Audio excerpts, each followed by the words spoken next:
کہ صحابہ رضوان اللہ تعالیٰ اجمعین اور خاندان نبوت یہ دو آنکھیں ہیں، ان سے بغض کفر ہے اور ان سے محبت عین عبادت ہے، اور ان میں سے کسی ایک کے بارے میں بھی دل میں کوئی تھوڑا سا بھی میل رکھنا یہ ضلالت اور گمراہی ہے۔ مزید ویڈیو کو دیکھنے سے پہلے اس ویڈیو کو پورا دیکھیں اور لائک کریں، ہمارے چینل کو سبسکرائب کریں اور بیل آئیکن کو لازمی کلک کریں، کمنٹ کریں اور دوسروں کو شیئر بھی کریں۔ السلام علیکم ورحمۃ اللہ، بسم اللہ الرحمن الرحیم، الحمدللہ وحدہ والصلاۃ والسلام علی من لا نبی بعدہ۔ میرا نام سید عابد محمود۔ آج کا موضوع ہے کہ ہم گفتگو کرنے کی کوشش کریں گے شہادت حسین رضی اللہ تعالی عنہ کہ کربلا میں کیا ہوا، مگر اس سے پہلے ایک چھوٹی سی گزارش ہوگی کہ میں پہلے کوشش کروں گا کہ حضرت حسین رضی اللہ تعالیٰ عنہ اور خاندان نبوت کے بارے میں اہل حق کا عقیدہ کیا ہے، کہ کوئی بھی شخص ان کے بارے میں اہل بیت ہوں، صحابہ رضوان اللہ تعالیٰ اجمعین ہوں، خاندان نبوت ہوں، حضرت امام حسین ہوں، قدورت رکھے یا بغض رکھے، اس کا ایمان مکمل نہیں ہو سکتا۔ اور دنیا بھر کے اہل سنت احباب کا یہی عقیدہ ہے کہ صحابہ رضوان اللہ تعالیٰ اجمعین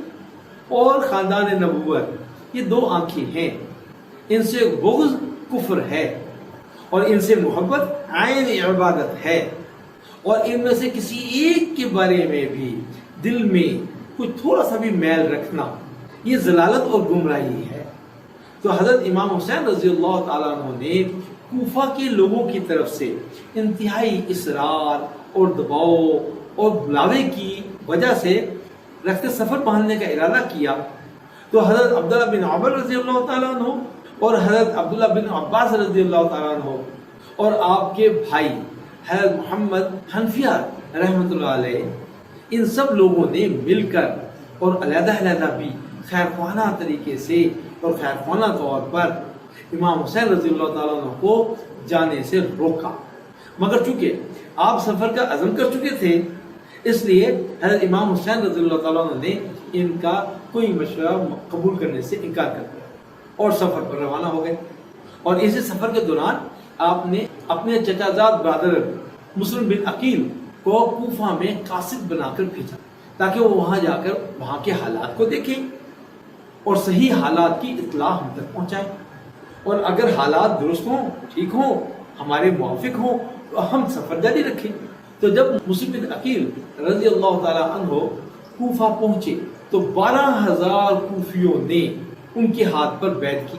تو ایسے حالات دیکھ کر مسلم بن عقیل نے حضرت امام حسین رضی اللہ تعالیٰ عنہ کو اطلاع بھیج دی کہ حالات تو سازگار ہیں، آپ تشریف لے آئیں۔ اب حضرت امام حسین رضی اللہ تعالیٰ عنہ سفر میں ہی تھے کہ اطلاع ملی کہ عبداللہ بن زیاد جو کہ کوفہ کا حاکم تھا اس نے مسلم بن عقیل رضی اللہ تعالیٰ عنہ کو قتل کر دیا۔ تو یہ خبر سن کر حضرت امام حسین رضی اللہ تعالیٰ عنہ نے اپنے رفقۂ سفر سے مشورہ کیا، تو رفقۂ سفر نے یہ مشورہ دیا کہ ہم قصاص سے مسلم بن عقیل لیے بغیر واپس نہیں جائیں گے۔ تو چنانچہ قافلہ روانہ ہوا۔ جب یہ قافلہ مقام قادسیہ سے کچھ آگے پہنچا تو حر بن یزید ایک بڑا لشکر لے کر کے سامنے آ کھڑا ہوا۔ تو ابن زیاد نے اس کو اس بات پر پابند کیا تھا کہ امام حسین رضی اللہ تعالیٰ عنہ کو ان کے تمام لشکر کے ساتھ ان کو گرفتار کر کے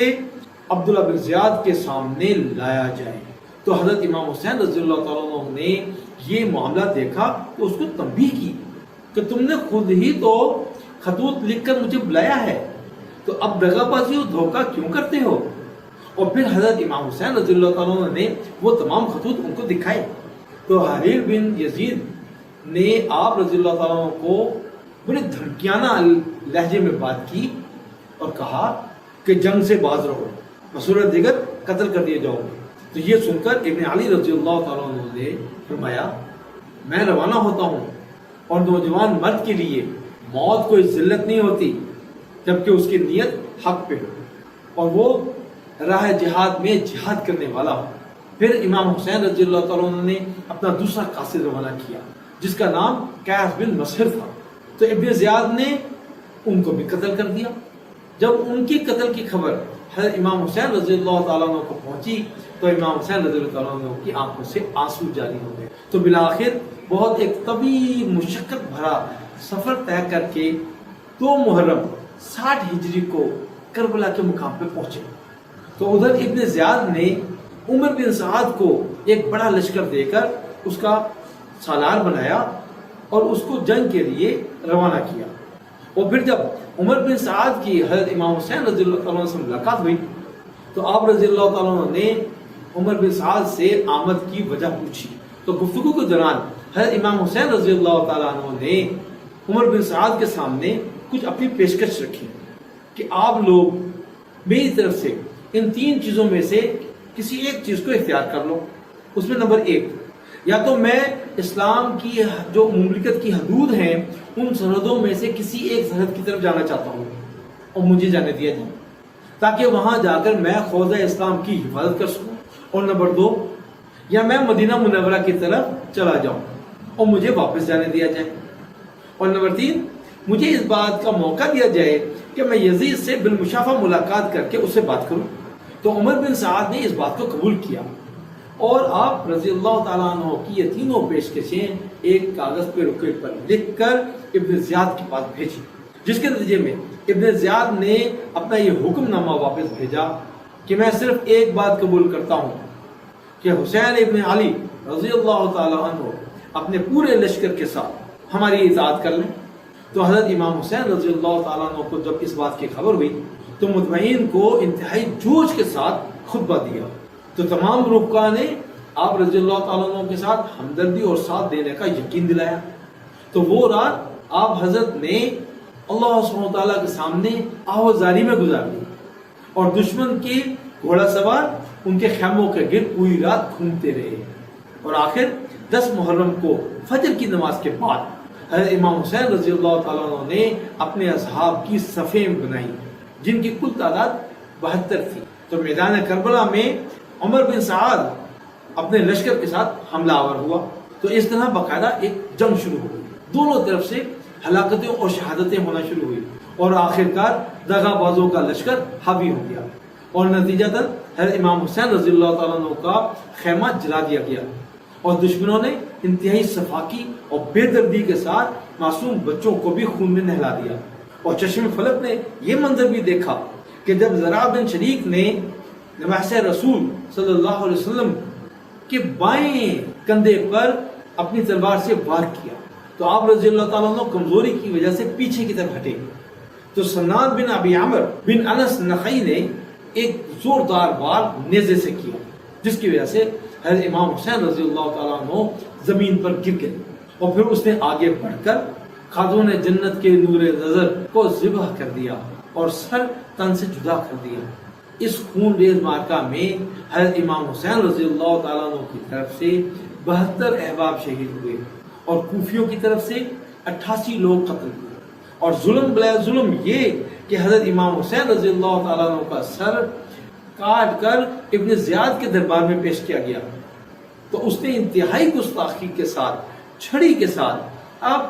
نبی رسول صلی اللہ علیہ وسلم کے ہونٹوں کو چھیڑ چھاڑ کی اور جسد خاکی کی توہین کی، اور یزید کو یہ لکھ بھیجا کہ میں نے حسین رضی اللہ تعالیٰ عنہ کا سر قلم کر دیا ہے۔ تو 10ویں محرم کے ڈھلتے سورج نے انسانیت کی تاریخ کا یہ دردناک واقعہ، جس کو خون سے رنگین دھرتی نے اپنے سینے پر ہمیشہ کے لیے نقش کر دیا۔ نوجوانان جنت کے سردار اور خانہ نبوت کے چشم و چراغ اپنے خون سے شجرہ اسلام کو سیراب کر گئے اور انمٹ داستان لکھ دی، جو کہ آنے والی نسلوں کے لیے ایک مشعل راہ ہے۔ تو ہم ان کی اس عظیم قربانی سے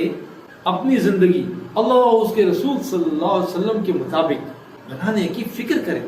تاکہ ہم بھی اللہ سبحانہ تعالیٰ کو راضی کر کے اس دنیا فانی سے رخصت ہوں۔ اللہ سبحانہ تعالیٰ ہمیں بھی آپ کو بھی اپنے اس دین متین کی محنت میں، کوشش میں، سعی میں اور جد و جہد کے لیے اپنا جان، مال، وقت قربان کرنے کی توفیق نصیب فرمائے، آمین یا رب العالمین۔ انشاءاللہ کچھ اور تفصیل اگلی ویڈیو میں عرض گزار کریں گے۔